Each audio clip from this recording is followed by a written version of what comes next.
अध्याय 12।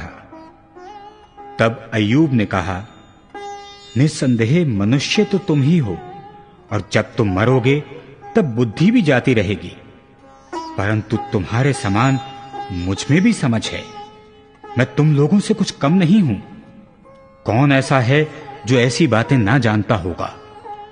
मैं परमेश्वर से प्रार्थना करता था और वह मेरी सुन लिया करता था, परंतु अब मेरे मित्र मुझ पर हंसते हैं। जो धर्मी और खरा मनुष्य है वह हंसी का कारण हो गया है।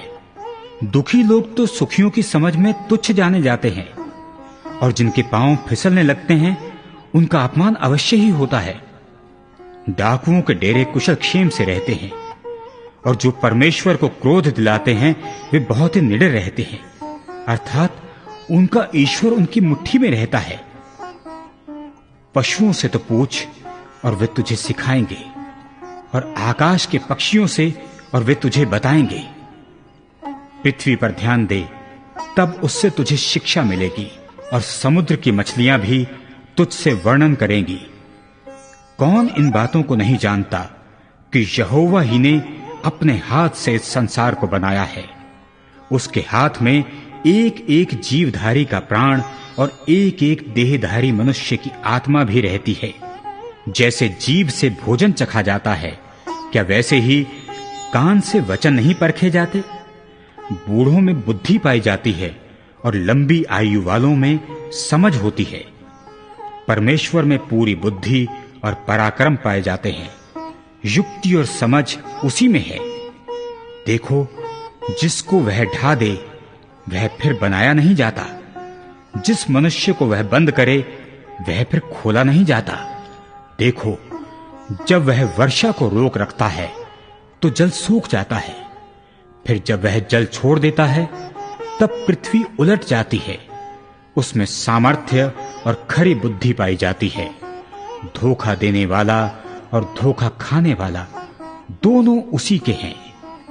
वह मंत्रियों को लूटकर बंधुआई में ले जाता है और न्यायियों को मूर्ख बना देता है।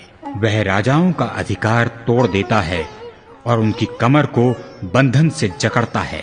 वह याचकों को लूटकर बंधुआई में ले जाता है और सामर्थियों को उलट देता है। वह विश्वास योग्य पुरुषों से बोलने की शक्ति और पुरनियों से विवेक की शक्ति हर लेता है। वह हाकिमों को अपमान से लादता और बलवानों के हाथ ढीले कर देता है। वह अंधियारे की गहरी बातें प्रकट करता और मृत्यु की छाया को भी प्रकाश में ले आता है। वह जातियों को बढ़ाता और उनको नष्ट करता है। वह उनको फैलाता और बंधुआई में ले जाता है। वह पृथ्वी के मुख्य लोगों की बुद्धि उड़ा देता है और उनको निर्जन स्थानों में, जहां रास्ता नहीं है, भटकाता है।